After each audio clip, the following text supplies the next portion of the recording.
ले आओ, मिलेगा आज भेज देंगे। ले आओ। हाँ हाँ, चलो देखो क्वेश्चन नंबर हम लोग कहाँ तक कर लिए थे? हाँ 17 तक कर लिए थे। हाँ SNCT लाया है, समझ गया? अगले साल कौन सी पढ़ाओ? हाँ SNCT लाया है, NCT पढ़ाओ था। अगले साल अच्छे लड़के हैं तो उस बार पढ़ाएंगे। काग तुझने हैं लेकिन और उसने सब मामला वहाँ गड़बड़ हुई।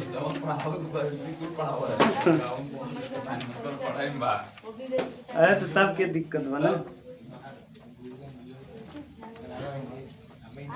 चलो देखो 18 नंबर देखिए, f(x) बराबर दिया है लेमडा x² - 2x यदि हाँ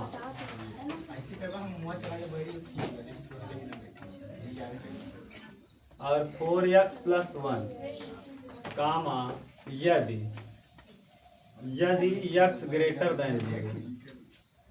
ये द्वारा परिभाषित फलन x बराबर 0 पर संतत है तो x बराबर 1 के लिए संततता पर विचार कीजिए। कह रहा है x बराबर 0 के लिए संतत है तो आपको x बराबर 1 पर संतत के लिए विचार करना है। देखो ध्यान से सुनो, मैंने कई बार बता दिया लोग, फलन का मान कहाँ निकलेगा? फलन का मान ऊपर निकलेगा। कहाँ निकलेगा? ऊपर। जहाँ बराबर का निशान लगा होता है ये वही निकलता है फलन, और जहाँ x छोटा होता है वहाँ निकलता है लेफ्ट हैंड लिमिट, और जहाँ x बड़ा होता है वहाँ निकलता है राइट हैंड लिमिट। बहुत सिंपल चैप्टर है, प्रश्न में बोल दिया है, ये कह दिया है कि x बराबर 0 पर फलन सतत है। अब आपको अपने मन से कुछ नहीं सोचना विचारना है, x बराबर 0 पर सतत मान के चलना है। मान लेंगे दिया है, एक पे चेक करना है, दिया है तो x बराबर 1 रखेंगे ना जी? नहीं अभी तो पहले निकाल लो, लेमडा का वैल्यू निकाल लो। x बराबर 0 पर देखो मैं पूरी बात बता देता हूँ। जैसे पहले करोगे क्या, पहले आप x बराबर 0 पे संतत रख लोगे, और जब संतत रखोगे तो हमको लेमडा का वैल्यू मिल जाएगा। जब लेमडा का वैल्यू मिल जाएगा तो हम 1 के लिए चेक कर लेंगे संतत है कि नहीं है।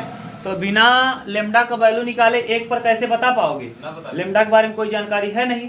अच्छा लेमडा कैसे निकलेगा? हमको बता दिया है, दिया गया फलन x बराबर 0 पर क्या है? 0 पर संतत है। x बराबर 0 पर क्या है? संतत है। इसका मतलब संतत दे दिया, संतत है, तो आपको अपना दिमाग बिल्कुल यूज नहीं करना है। हाँ f(0) जो होगा, लेफ्ट हैंड लिमिट जो होगा, राइट हैंड लिमिट जो होगा, उसको आपको अपने मन से बराबर मान ही लेना है। क्यों मान लेना है बताओ? क्योंकि कह दिया है क्या? सतत कह दिया। तो आपको ये नहीं सोचना है कि सतत है नहीं है, ये बराबर नहीं आ रहा है, क्या हो रहा है, कुछ नहीं।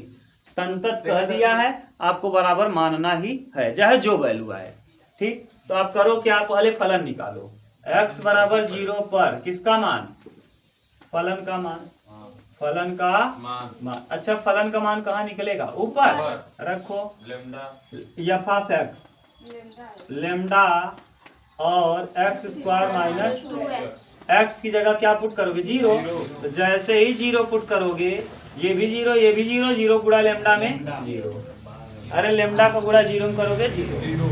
x बराबर 0 पर कौन सा लिमिट निकालोगे? Left hand limit. तो limit x tends to 0 minus फलन देखो लेफ्ट कहाँ निकलेगा? ऊपर ही निकलेगा। तो लेमडा x² - 2x सही है, x² - 2x। अब पुट करेंगे x बराबर क्या रखने पर? 0 माइनस h। 0 बराबर 0 माइनस h टेंड्स टू हो जाएगा 0। तो limit h tends to 0, lambda ऐसे ही रहेगा, x की जगह रखेंगे 0 माइनस h और -2 और 0 माइनस h, यहाँ होल स्क्वायर लगा है। ठीक, ये है। अब ठीक से लिखो यहाँ, तो लिमिट h टेंड्स टू क्या? 0 लेमडा बाहर रहेगा, हाँ इसका वर्ग करेंगे तो एच स्क्वायर हो जाएगा ना, हाँ और माइनस माइनस प्लस 2h हो जाएगा 2h। अब वैल्यू पुट कर दो h की जगह, तब भी कितना आ जाएगा, 0 आ जाएगा। हाँ अब निकालेंगे x बराबर किस पर, राइट हैंड लिमिट 0 पर। कौन सा लिमिट, राइट हैंड लिमिट। अब राइट हैंड लिमिट निकालो जरा। Limit limit x tends to 0 positive 4x plus 4x plus कितना, 1 x की जगह रखेंगे 0 प्लस h, तो यहाँ 0 बराबर 0 प्लस h टेंड्स टू हो जाएगा 0 limit h tends to 0 4 into x की जगह 0 और प्लस कितना 1, ये तो 0 रखोगे तो कंप्लीट 0 हो जाएगा, आएगा कितना 1। अब आप देखो लेफ्ट हैंड फलन और लेफ्ट हैंड लिमिट 0 आया और राइट कितना आ गया, एक आ गया।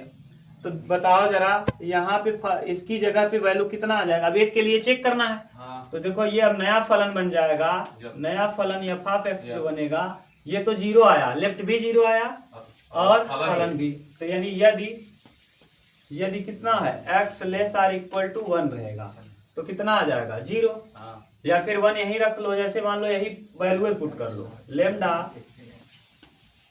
एक्स स्क्वायर माइनस कितना है एक्स स्क्वायर माइनस 2x, और यदि अब किसके लिए चेक करना है 1 के लिए, और यहाँ नीचे 4x प्लस 1, और यदि क्या हो x ग्रेटर देन क्या हो 0 अरे अब 0 की जगह जहाँ जहाँ 0 था वहां हम 1 रख लेंगे। अब 1 के लिए चेक करेंगे कि फलन संतत है कि नहीं, 0 हाँ प्रोसेस पूरा चलेगा। 0 पे तो संतत दिया था, 0 पे क्या दिया था, इसका मतलब left hand limit right hand limit और फलन का मान तीनों आपस में क्या हुआ बराबर। अब किसको चेक करेंगे, x बराबर 1 के लिए left hand limit right hand limit और फलन का मान चेक करेंगे और देखेंगे संतत है कि नहीं है। इतना उतारो तब देखें आगे, उतार लो। चलो देखो अब F of 0 left hand limit right hand limit देख लो, तीनों बराबर होना चाहिए। अच्छा ये बताओ एफ ऑफ 0 का वैल्यू कितना आया है, एफ ऑफ 0 का वैल्यू 0 आया है। 0 क्यों आया है, अगर ध्यान से देखो तो इसको हम ऐसे लिख सकते हैं क्या, लेमडा गुणे 0। जब 0 पुट करोगे तो लेमडा गुणे 0 हो जाएगा। और राइट हैंड लिमिट जो देखो यहाँ आया है कितना आया है 1, तो यानी हम इसको लिख सकते हैं 1 ना, देख लो यहाँ राइट हैंड लिमिट कितना आया है 1। अच्छा कहा क्या है, फलन सतत है तो आपको कुछ सोचना है कि डायरेक्ट बराबर रख देना है। अगर फलन संतत होता है तो डायरेक्ट बराबर रख देते हो कि सोचना पड़ता है, रख देते हैं। तो यहाँ देखो क्या आया है, इधर बताओ फलन का मान क्या आया है, एफ ऑफ 0 यहाँ बगल में लिख दे रहे हैं, एफ ऑफ 0 बराबर राइट हैंड लिमिट कितना है 1, F of 0 into right hand limit, चाहे जिसको बराबर कर लो। तो एफ ऑफ 0 बताओ क्या आएगा, लेमडा गुणे 0, यहाँ देखो लिखे हो लेमडा गुणे 0, और राइट हैंड लिमिट कितना आया 1। अच्छा लेमडा का वैल्यू यहाँ से निकाल लो, मैंने कहा ना लेमडा का वैल्यू बिना निकाले कुछ नहीं बता सकते, पहले ही मैंने प्रश्न में बताया कि बिना लेमडा का मान निकाले आप 1 के लिए चेक नहीं कर सकते। अब लेमडा का वैल्यू यहाँ से निकालो तो बताओ 1 हो जाएगा और बटे में क्या आ जाएगा 0। अब 1 बटे 0 का मतलब क्या आया, अनंत आएगा। अनंत क्यों आएगा, मैंने ये भी आपको बताया है, कई बार बताया है। जैसे 15 है और यहाँ 3 है, बताओ कितने में गुणा करें 15 आ जाए 5 में, सही है। 16 है 4 है, कितने गुणा करें 16 आ जाए। जरा बताओ यहाँ 1 है यहाँ 0 है, कितने गुणा करें कि 1 आ जाए, कुछ पता नहीं, अपरिभाषित। इसका परिभाषा आप दे सकते हो 4 का गुणा करें, इसका परिभाषा आप दे सकते हो 5 का गुणा करें। यहाँ बताओ 0 में किसका गुणा करें कि 1 आ जाए, आएगा ही नहीं। 0 गुणा करते ही मन का हो जाए 0, तो इसका मतलब आने वाला नहीं है, तो इसकी परिभाषा दे पाना संभव नहीं है। मैं मान लेता हूँ बहुत बड़ी संख्या कोई होगी जिसका नाम होगा अनंत, तो अब गुणा कर दें 0 में तो हो सकता है क्या दे दे, हो सकता है, कंफर्म नहीं है, 0 दे 1 आ जाए, तो यानी ये क्या है अनंत, तो यहाँ लिख देंगे अनंत। अच्छा बताओ अनंत का कोई अस्तित्व होता है, तो इसका मतलब इस पर तो हम कुछ नहीं चेक कर पाएंगे। अब अनंत पता चल गया, अगर अनंत आ गया बताओ इसका वैल्यू लेमडा का वैल्यू क्या आ गया अनंत। अब यहाँ फलन की जगह अब आप क्या रख सकते हो, अनंत। लेमडा निकाल लिया आपने। हाँ। मैंने प्रश्न में शुरू में ही यही कहा है, आप वीडियो देखना कि पहले हम लेमडा चेक करेंगे। अब लेमडा बताओ अनंत है तो इसके लिए कोई रिजल्ट निकाल पाओगे? नहीं। असंभव है। तो यानी इस चीज के लिए तो हम रिजल्ट निकाल पा नहीं सकते। नीचे बचा है 4x+1। अब 4x+1 पे हमको तीनों निकालना रहेगा, ऊपर कुछ नहीं निकल पाएगा, ऊपर खत्म। लेफ्ट हैंड लिमिट भी, राइट हैंड लिमिट भी और फलन का मान भी। अब लेफ्ट निकालोगे तब भी उतना ही आएगा, क्योंकि एक रखोगे 4 क्या 4 4 5। लेफ्ट निकालोगे तब भी उतना ही आएगा 5 है। राइट निकालोगे तब भी 5 ही आएगा। फलन निकालोगे तब भी 5 ही आएगा। तो बताओ तीनों की तीनों वैल्यू कैसे हैं? संतत बराबर है। इसका मतलब x बराबर 1 के लिए भी फलन क्या होगा? संतत होगा, नीचे वाले मान के लिए। यही दिया होगा किताब में आपके, लिखा होगा देखो भाषा में कि दिया गया फलन एक बीजगणितीय फलन है, इसलिए x बराबर 1 पर संतत होगा। लैम्ब्डा के सभी भी मान देख लो बराबर एक क्या कहा है, यही लिखा होगा भाषा में। माना है कि f बराबर 0 पर संतत है, परंतु f लैम्ब्डा के प्रत्येक मान के लिए x बराबर 1 पर संतत है। हाँ, तो वही तो x बराबर 1 के लिए क्या है? संतत। मैंने यही तो बताया। देख लो, पढ़ लो भाषा। अब भाषा था यहाँ, भाषा लिखा भी अच्छे से। 18 लेमडा के किसी भी मान के लिए यफ x बराबर 0 पर संतत है। किसी भी मान के लिए क्या है? संतत है। परंतु यफ लेमडा के प्रत्येक मान के लिए x बराबर 1 पर संतत है। x बराबर 1 के लेमडा के प्रत्येक मान के लिए क्या है? संतत है। ये दे रहा, आप चाहो तो नीचे वाले वैल्यू को निकाल लो, ऊपर तो निकाल ही नहीं पाओगे। नंबर मिल जाए ना। हाँ यार, बस जितने नंबर मिल जाए कैसे भी क्या करें। बताएं। नेक्स्ट, चलो नेक्स्ट देखो।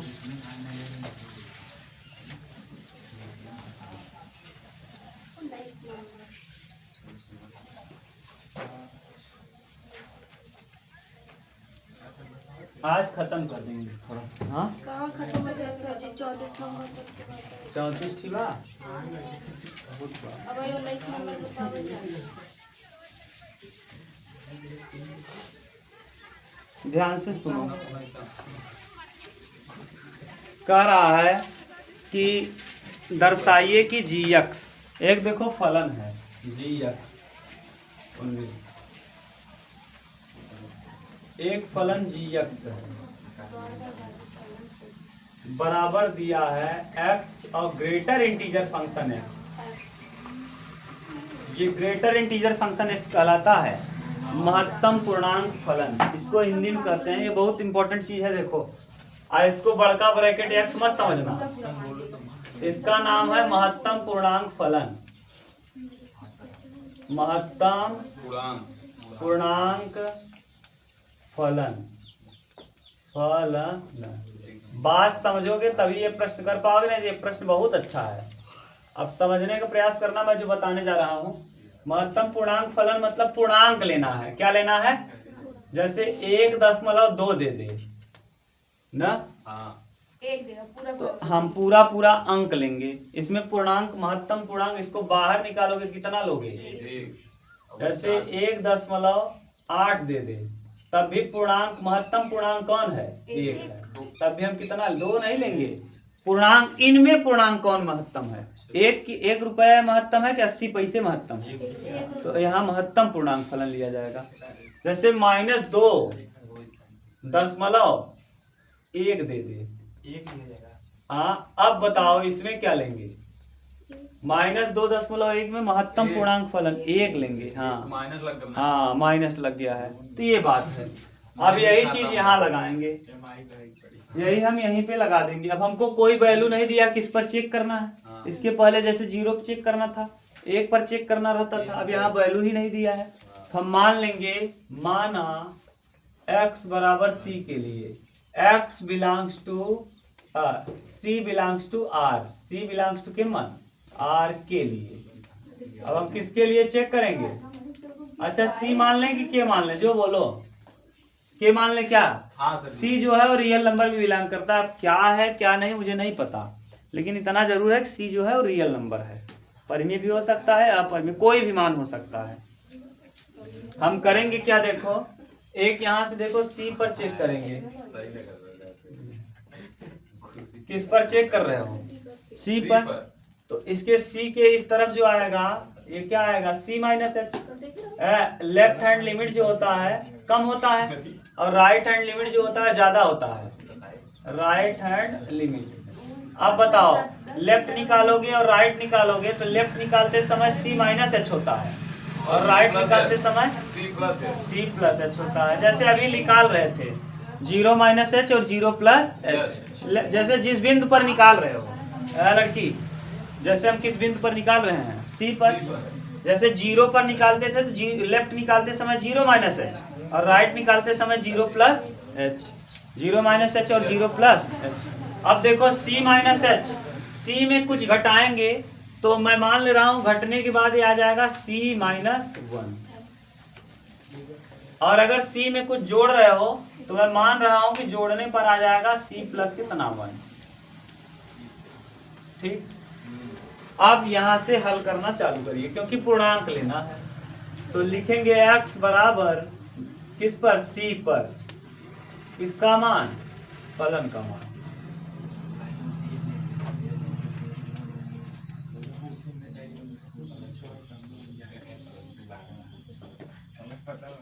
रखिए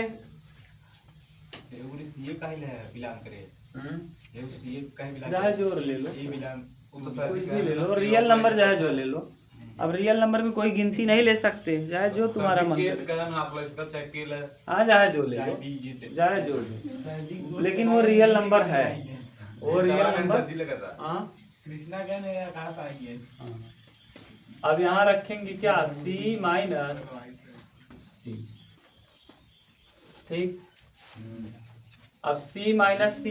अच्छा ये सी पूरा पूरा अंक है, पूर्णांक है, तो जो भी आएगा तो ये सी माइनस सी ही आएगा।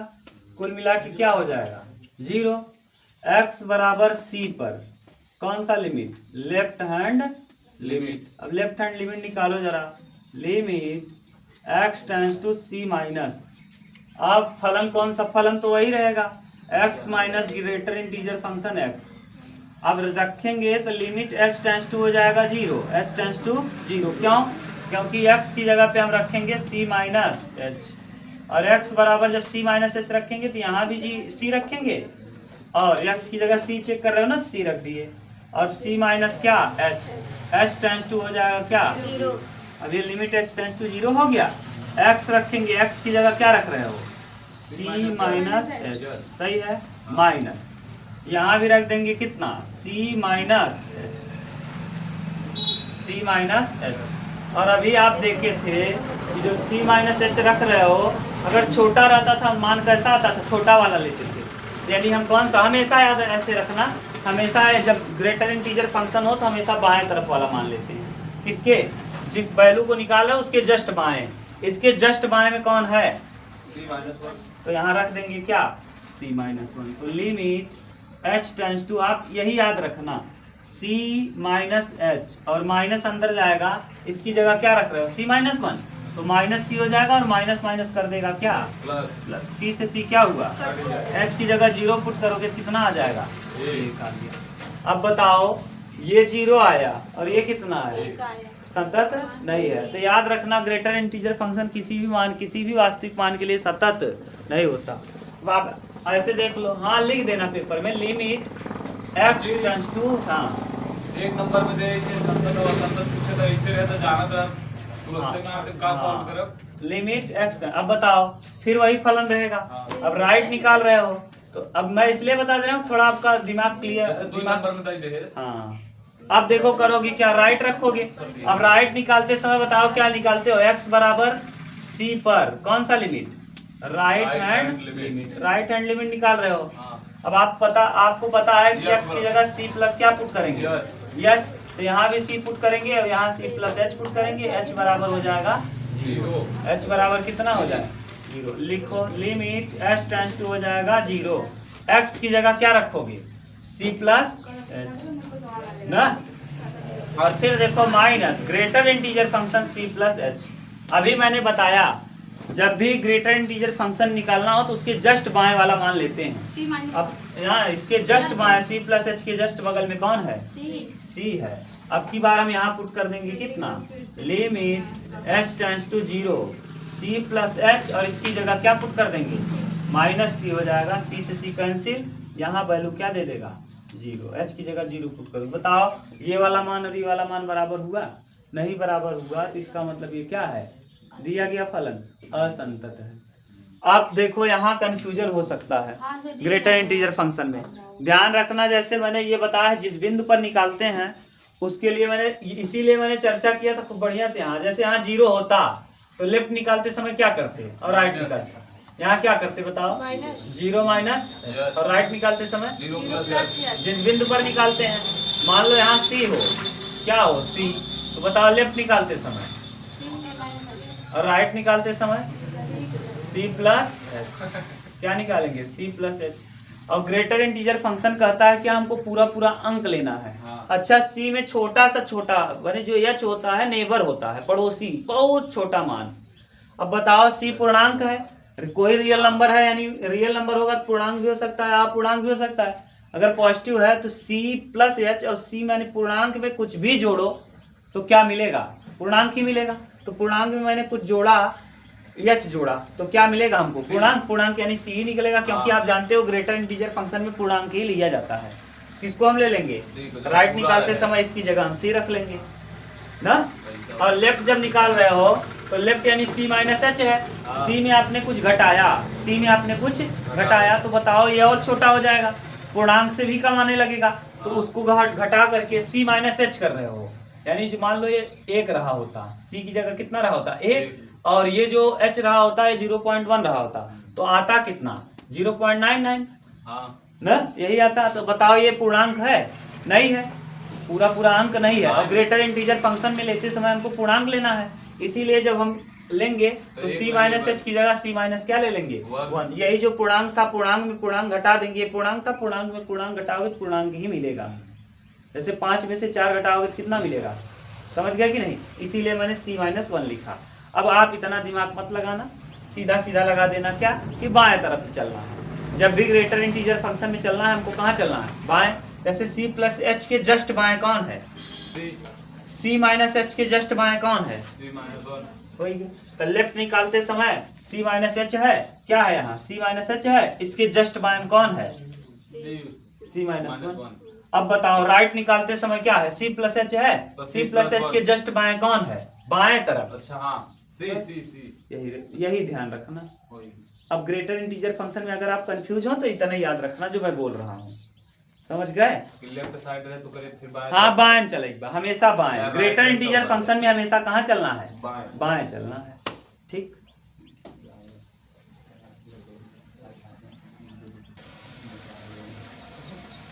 चल 20 नंबर देखो,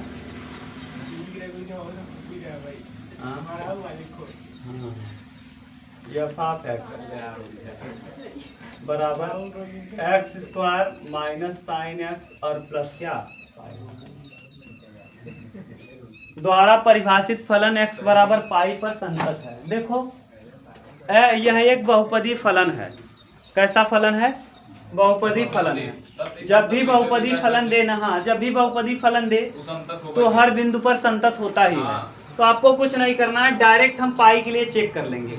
किसके लिए बोला है, x बराबर पाई के लिए। हम अब ऐसे प्रश्नों को हल करने के लिए हमको ना तो लेफ्ट निकालने की जरूरत है ना तो राइट निकालने, डायरेक्ट पुट करो और लिख दो यह एक बहुपदी फलन है या अचर फलन है, इसलिए प्रत्येक बिंदु पर क्या होगा, संतत। लिख दो, हाँ बहुपद है, यह एक बहुपद है।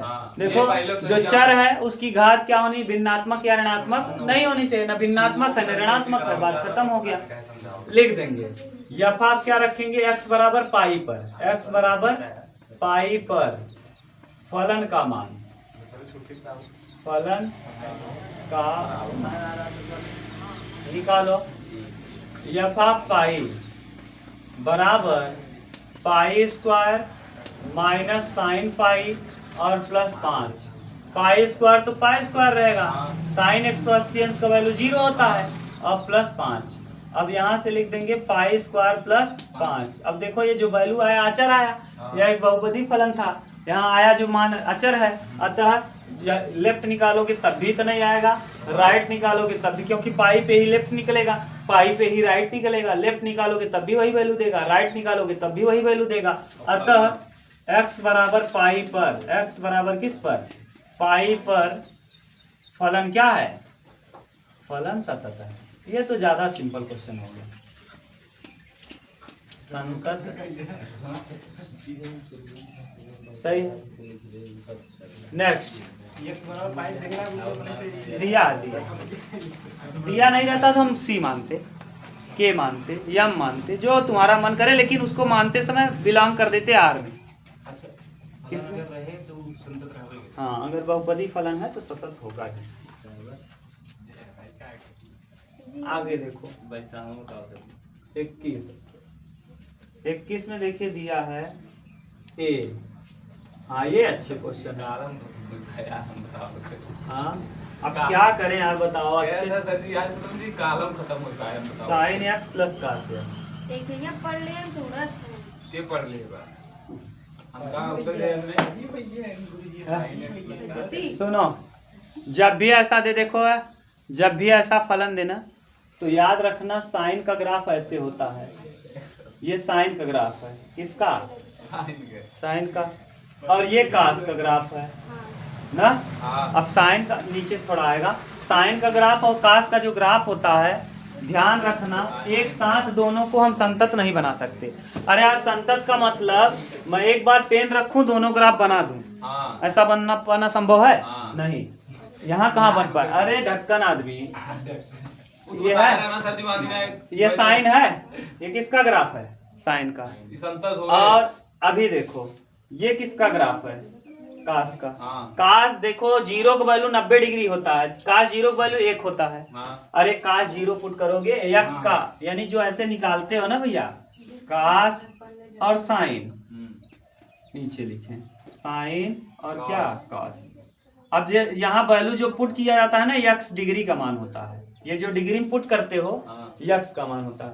अगर जीरो रखोगे, कास जीरो रखो, यहाँ डिग्री 0 डिग्री रखो, तो साइन जीरो का वैल्यू कितना आएगा। फिर ये जो मान आएगा ना, ये एक्स रख रहा है, जो आ रहा है वो वाई होता है। जैसे साइन जीरो, यानी साइन जीरो, ये जो जीरो रखे हो ये एक्स का मान रखे हो, और जो प्राप्त होगा मान वो वाई होता है। वो क्या होता है, वाई। अब जैसे साइन 30 रखो, ये 30 डिग्री किसका मान है, एक्स का, और ये कितना हो जाएगा 1/2। जैसे आप रखो 45, साइन 45, तो साइन 45 माने 1/√2।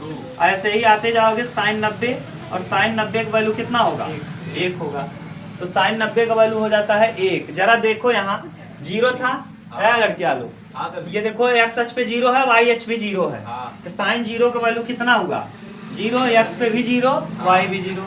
जब 30 हुआ तो थोड़ा सा 30 देखो यहाँ बनेगा, 30 डिग्री ऐसे बनेगा ना, ऐसे बनेगा, तो यानी 30 जब ज्यादा जाएगा तो आधा हो गया, 1/2। वाई का मान कितना आया 1/2। 45 हुआ तो 1/√2, थोड़ा सा और मान बढ़ा हुआ। अब फिर जब 90 हुआ तो वैल्यू 1 हुआ, अधिकतम वैल्यू ये है। देखो इस ग्राफ का जहां जाओगे ना, अधिकतम वैल्यू कितना आएगा 1, वो ग्राफ दिखाता है। फिर नीचे भी डाउन होगा, नीचे डाउन जब आएगा, नीचे 270 आया, नीचे निगेटिव हो जाएगा -1, तो ऊपर देखो +1 और नीचे देखो -1। तो जो साइन होता है अधिकतम वैल्यू +1 और न्यूनतम वैल्यू यहीं से बनता है। आगे देखो जैसे कास के लिए आप देखना चाहो तो जैसे कास रखोगे, यहाँ कास कर दो, तो कास अगर 0 करोगे तो कास 0 का वैल्यू कितना होता है, देखो इसीलिए यहाँ तो x का वैल्यू 0 हुआ, लेकिन y का वैल्यू कितना खाना ऊपर जाए, ये कितना खाना है 1 खाना। देखो इसीलिए कहाँ से बना है ग्राफ, ऊपर से। अरे भैया नहीं समझ आ रहा है, ये 0 है।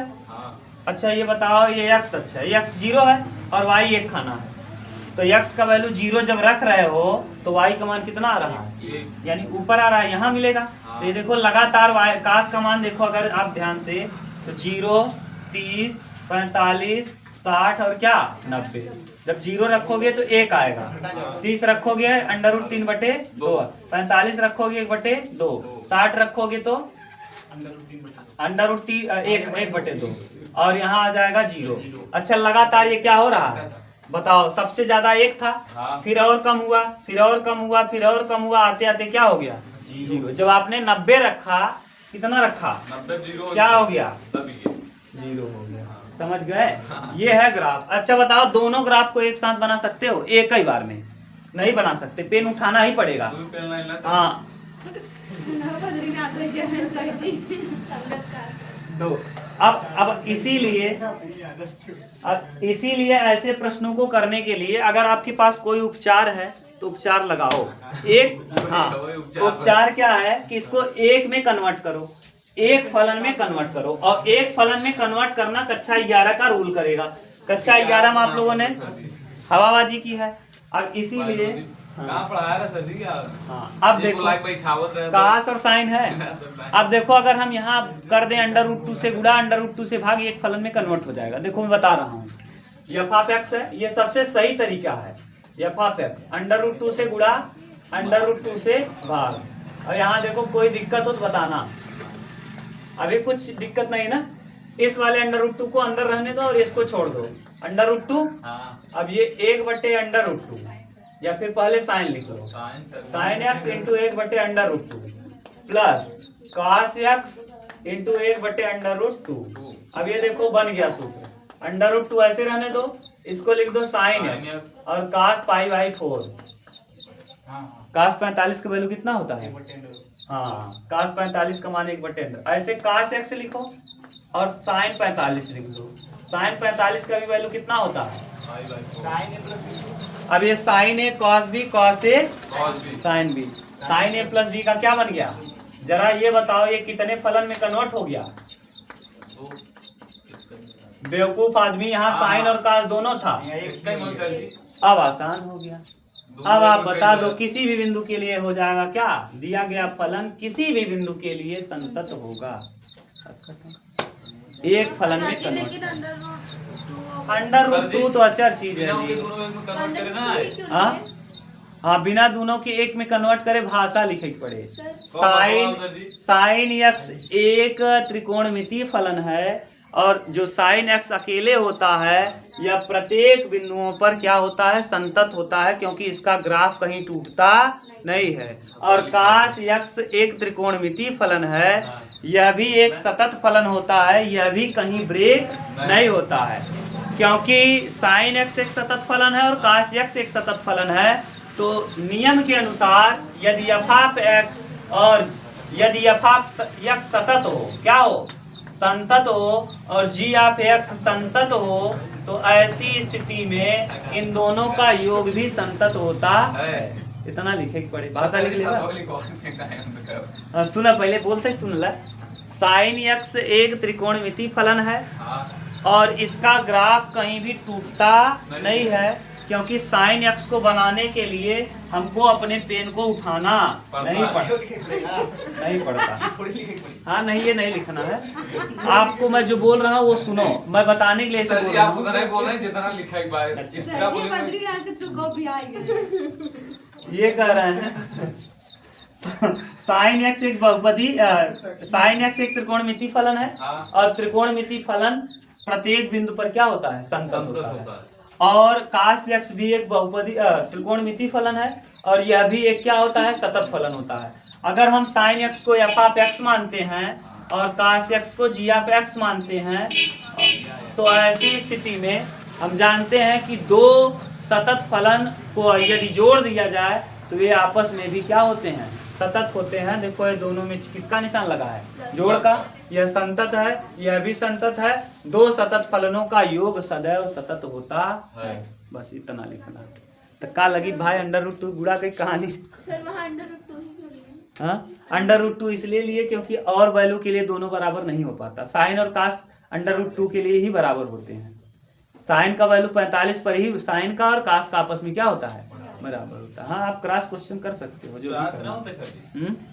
हाँ, बोला।